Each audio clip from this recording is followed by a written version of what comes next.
Salut à tous, on est bien content de vous retrouver sur motorstv.com pour un nouveau numéro du débriefing F1 et on va bien évidemment parler du Grand Prix d'Italie qui s'est déroulé à Monza. Salut Jean-Luc. Salut LFB, bonjour à tous. Le dernier Grand Prix européen, Eh oui, ça va vite oui. hein?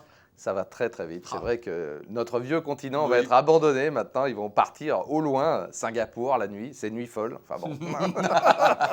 Allez, ce Grand Prix, tiens, n'a pas été loin d'être Un Grand Prix fou, un Oui, Grand hein, Prix on est fou, bien d'accord. ouais. Avec Vettel bien sûr qui gagne pour la 8e fois cette saison et puis derrière c'est Button qui monte sur la 2e marche et Alonso 3e. Mais il y a eu beaucoup d'actions. Beaucoup.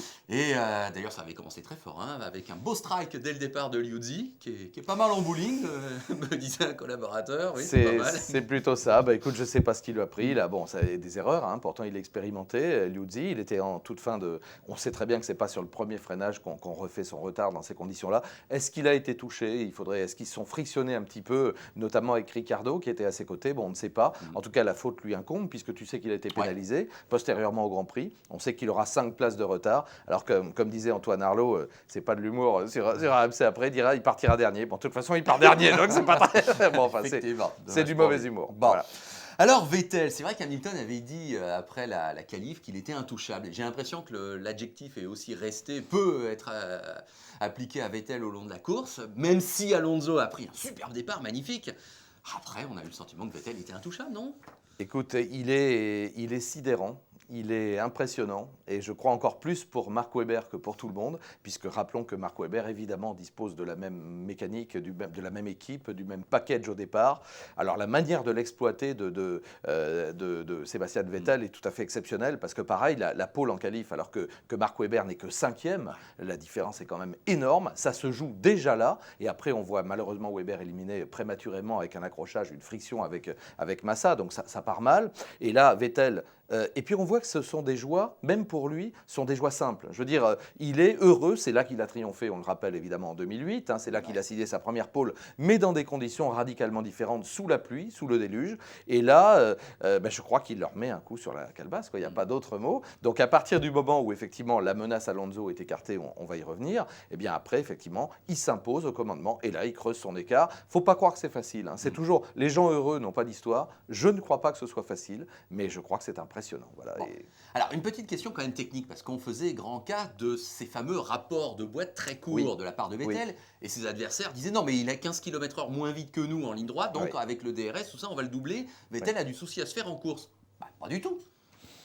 Alors, je pense que la remarque était vraie, mais il est tellement bon. Et puis, les rapports de boîte plus courts, c'est un choix qu'il a opéré avec ses ingénieurs. Il avait dû, lui, considérer que ça lui permettait de ressortir peut-être mieux sur certains rapports, justement, de certaines courbes, de manière... Bon, parce qu'on sait que c'est quand même varié, hein, le panel, même si ce circuit, tu le regardes, tu te dis, ouais, c'est vachement simple, il y a les grandes lignes droites, il y a les chicanes, et puis, non, finalement, c'est quand même un circuit varié, parce qu'au-delà des chicanes, qui ne sont pas pareilles, toutes les trois, les variantes, et comme on dit là-bas, les variantes de la Roggia, etc., la variante Ascari, qui est en fait une succession de 3 courbes, hein, c'est plus qu'une chicane. Donc, et puis les deux Lesmo, ça te permet de ressortir un petit peu mieux. Écoute, ses adversaires se sont trompés. Là aussi, le bon choix, c'est lui qui l'a fait, je suis désolé. Hein. Moi, en y repensant à cette histoire, j'ai envie de dire, si on veut nous démontrer que quelqu'un qui fait la pole est en fait moins rapide que les autres, non, je suis désolé, il est de toute façon plus rapide. Moi, je vais te dire, c'est plus du dépit ou je sais pas comment appeler ça, c'est-à-dire qu'ils essaient de se trouver des raisons d'y croire. Voilà, ils disent, bon, il nous a encore allumé, il nous a encore mis une demi-seconde, et là, Hamilton et Button, on va en parler sûrement des pilotes de McLaren, mais qui étaient derrière, bon, on dit, oh là, oui, mais vous allez voir, il va être moins rapide en ligne droite, hein, avec le DRS, comme si c'était un coup de bâton et de baguette magique. Oui, on pouvait le penser, et d'ailleurs, on a vu tout au long du Grand Prix que le KERS plus le DRS, eh bien, encore une fois, ça nous donne en partie, hein, c'est pas que à cause de ça, mais quand même des courses absolument somptueuses. Moi, je dis que cette saison, on se régale. Alors évidemment, derrière Vettel, je sais bien ce que les non-spécialistes ou même les spécialistes vont dire. Et oui, c'est encore Vettel, mais avec la manière, admirons, nous avons affaire à un pilote exceptionnel, je crois qu'il faut le dire et le redire, qui peut être titré dès le prochain Grand Prix, on en parlera à la fin, là aussi. Ça dépend de ce que font les autres, mais c'est un type hors norme. Voilà. Tout à fait. Alonso 3e, il a fait un petit peu illusion au départ, c'est vrai que c'était bien pour le scénario, mais la raison l'emporte et l'écart finalement à l'arrivée, 16 secondes 9. Alors, Moi, j'avais misé sur lui. Tu Oui. sais bien, un petit peu le coup du cœur, parce que Ferrari à Monza, bon, quand même, il a fait un départ absolument tonitruant. C'est vrai qu'il a fait se lever les tifosi et tout. Bon, après, combien de temps pouvait-il décemment tenir? Ben, on l'a vu, hein, à partir du moment où Vettel a dit, bon, OK, après la neutralisation, maintenant, c'est bon, on va remettre les choses dans l'ordre normal. Et puis après, il a fallu qu'il résiste également au retour des McLaren. Bon, on savait bien que ça n'aurait qu'un temps. Donc, beau baroud d'honneur, on va dire, d'Alonso, qui monte sur le podium. Et là aussi, on l'a beaucoup évoqué, bien sûr, avec Patrick Tambay, qui a connu ce bonheur, et ça lui a donné des frissons. Se retrouver à Monza, quand on est en rouge, sur un podium, avec une véritable marée humaine à ses pieds, c'est un souvenir absolument inépuisable, et qu'on n'oubliera jamais. Et même un Alonso, double champion du monde, je pense que ça, il n'est pas prêt d'oublier. Bon, on rappelle qu'il avait gagné l'an dernier, hein, quand même. Mais enfin, il n'est pas de petit bonheur qui ne se prenne et qui ne s'apprécie. Voilà. Le bonheur suprême, il l'a déjà connu, mais enfin, ça ne se refuse pas. Ça ne se refuse pas, tout à fait. Et surtout qu'il a fait preuve de bravoure, de combativité, et c'est ce qui plaît aux tifosi italiens, et c'est ce qui nous plaît à nous aussi. Voilà. Parlons, si tu veux bien, des pilotes McLaren, et je voudrais les associer, dans une séquence. Ils sont associés dans la même équipe, voilà, d'ailleurs. Et encore plus, avec cette séquence qui fait que pendant 30 tours, on voit Hamilton cravacher derrière Schumacher. D'ailleurs, pendant 30 tours, on a cru qu'il y avait que... Mais c'était intense, c'était super. Voilà. Bon. Le cours de pilotage, là, Voilà. pour tous les jeunes pilotes. Ouais.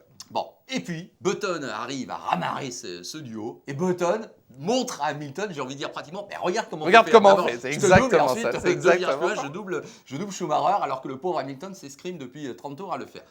Comment as-tu interprété ça, et comment interprètes-tu le fait que peut-être c'est Button qui termine 2, n'est-ce pas, et Hamilton 4? Je l'interprète d'autant mieux que là aussi, dans mes paris, hein, quand Anne-Sophie m'a interrogé, comme elle le fait à chaque fois avant le Grand Prix, j'avais bien vu Button. Pourquoi? D'abord, moi j'aime bien ce pilote. C'est la classe britannique, c'est l'envie de piloter, c'est le bonheur d'être pilote, c'est pas de coups tordus, pas de déclarations intempestives, c'est la grande classe du pilote britannique, tu vois, de la grande époque. C'est presque un échappé, j'allais dire, d'une autre époque. C'est quelque part chevaleresque. Bon, ça c'est sentimental. Mais après ça, c'est quand même un type qu'on a peut-être dévalué un petit peu trop rapidement en disant oui, l'année où il a été champion du monde, il avait un boulet de canon, c'est normal, avec la Brown, même un âne aurait été champion du monde. Bon, on se rend compte aujourd'hui, confronté à Lewis Hamilton, pour lequel tout le monde est d'accord pour dire que c'est un pilote extraordinairement rapide et combatif, eh bien, je suis navré, mais au championnat, il le domine pour le moment, parce que lui, il fait très peu d'erreurs.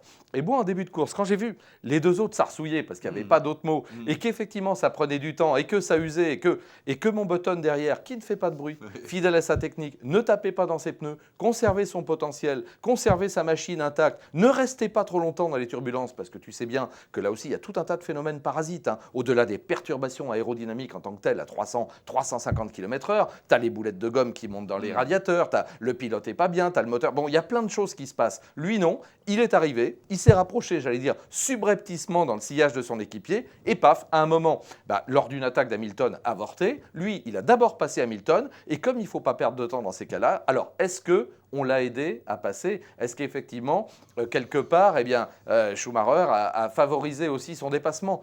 Je ne sais pas. Il résiste depuis X tours. Je ne le crois pas. Ouais. Je crois qu'il a porté une attaque imparable, c'est le cas de le dire. À l'extérieur, avant Ascari. Et à l'extérieur, avant Ascari, ce qui est extrêmement couillu, tu me pardonneras l'expression, parce que ça rentre quand même très fort et on arrive à 345 km/h. Donc voilà, je crois que Button a été longuement sous-estimé. Je crois qu'aujourd'hui, on le voit à son véritable niveau. C'est un champion du monde et Button est un excellent pilote. Et le premier à s'en rendre compte, je pense que c'est Lewis Hamilton, parce qu'il a la même machine. Et au championnat, il est devant, comme tu le disais, Button. Il y a 9 points d'écart entre les deux, mais force est de constater que c'est bien Button.